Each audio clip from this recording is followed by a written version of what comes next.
कभी कभी इंसान की सबसे बड़ी ताकत न धन होता है न बाहुबल, बल्कि बुद्धि होती है। और जब ये बुद्धि एक स्त्री के पास हो तो वो अकेले ही पूरे जमाने को हिला सकती है। यह कहानी है एक गरीब किसान रघुनाथ की और उसकी पत्नी सीमा की, जो न केवल समझदार थी बल्कि समय आने पर पूरी चालाकी से गांव के जमींदार को भी पछाड़ गई।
हे भगवान, इतना काम करने के बाद भी फसल ढंग से नहीं हुई।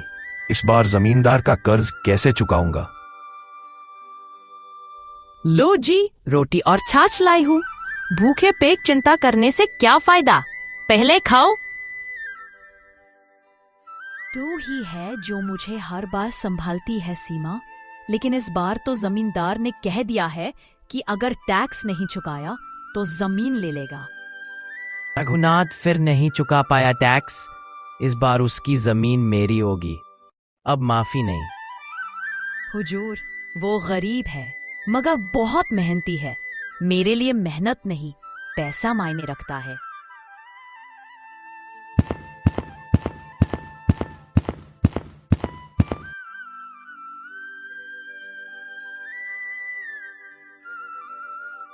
रात को रघुनाथ बेसुध था, लेकिन सीमा की आंखों में चुपचाप चल रहा था एक तूफान।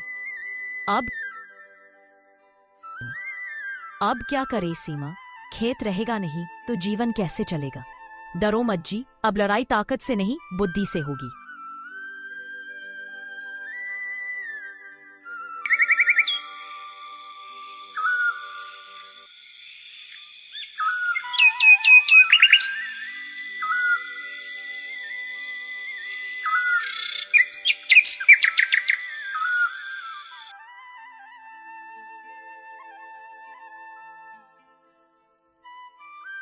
जमींदार साहब, अगर आप जमीन लेना ही चाहते हैं तो मेरी एक शर्त है।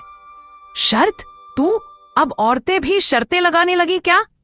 जी हाँ, मैं आपसे एक पहेली पूछूंगी, अगर सही उत्तर दिया तो जमीन आपकी, और अगर नहीं दिया तो फिर कभी मेरे पति से टैक्स मत मांगना। स्वीकार है, पूछो तुम्हारी पहेली। ऐसी कौन सी चीज है जो जितनी बांटो उतनी ही बढ़ती जाती है? धन नहीं।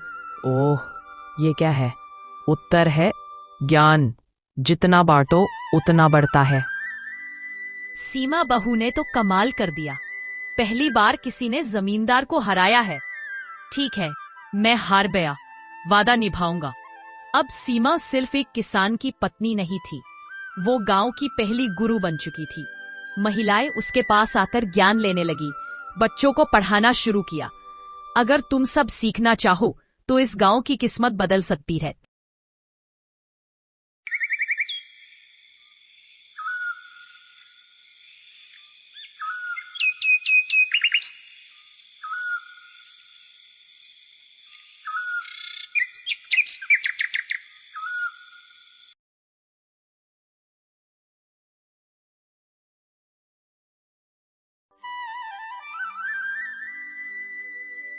सीमा, तुझ जैसी पत्नी होना ही मेरे लिए सबसे बड़ी दौलत है।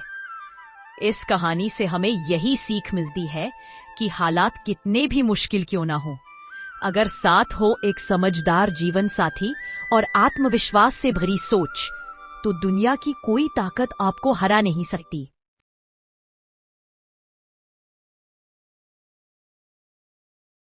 कहानी है एक बहन की उम्मीद, एक फौजी भाई की ड्यूटी और उस रक्षाबंधन की जो सालों तक नसीब नहीं हुआ।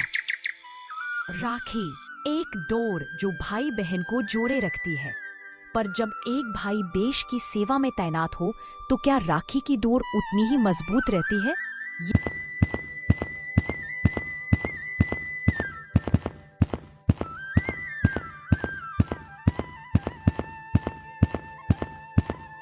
माँ, इस बार मैं खुद राखी बांधने जाऊंगी। बेटी, वो बॉर्डर है, खतरा है। तो क्या हर बार राखी डाक से भेजूं? इस बार नहीं।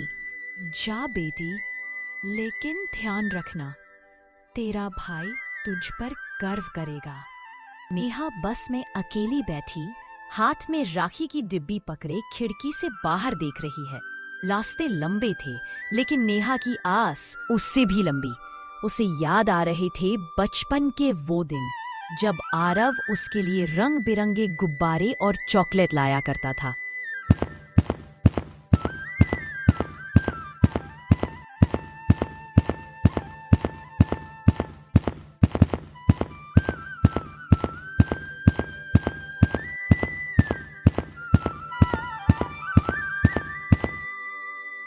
आरव टेबल पर वायरलेस रेडियो से रिपोर्ट दे रहा है।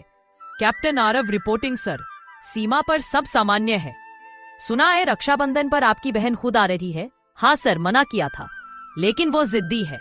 जिद्दी बहनें ही तो असली राखी की कीमत जानती है। नेहा आर्मी पोस्ट के गेट पर खड़ी है। मैडम, इस समय गेट बंद है, सिक्योरिटी अलर्ट है। मुझे सिर्फ राखी बांधनी है, बस एक बार मिल लूं। तभी सीमा पार से हमला होता है। सैनिक मोर्चा संभाल लेते हैं और आरव को पता चलता है उसकी बहन गेट पर है। सर, मेरी बहन बाहर है। देश पहले है बेटा, बस समझेगी। आरव गोली लगने से घायल हो जाता है।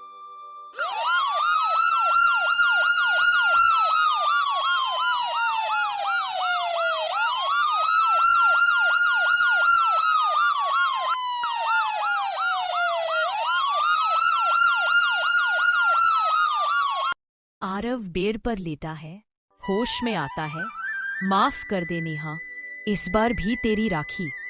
भैया, आपने जो किया वो हर बहन के लिए सबसे बड़ी राखी है। आप देश की कलाई पर रक्षा का वचन निभा चुके हैं। वो धीरे से आरव की कलाई पर राखी बांधती है।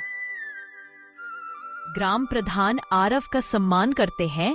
नेहा माइक पर जाती है। हर बहन के पास ऐसा भाई नहीं होता, पर हर फौजी हर बहन का भाई होता है। इस रक्षाबंधन उन सभी सैनिकों को भी राखी बांधिए जो आपकी रक्षा के लिए सीमा पर खड़े हैं।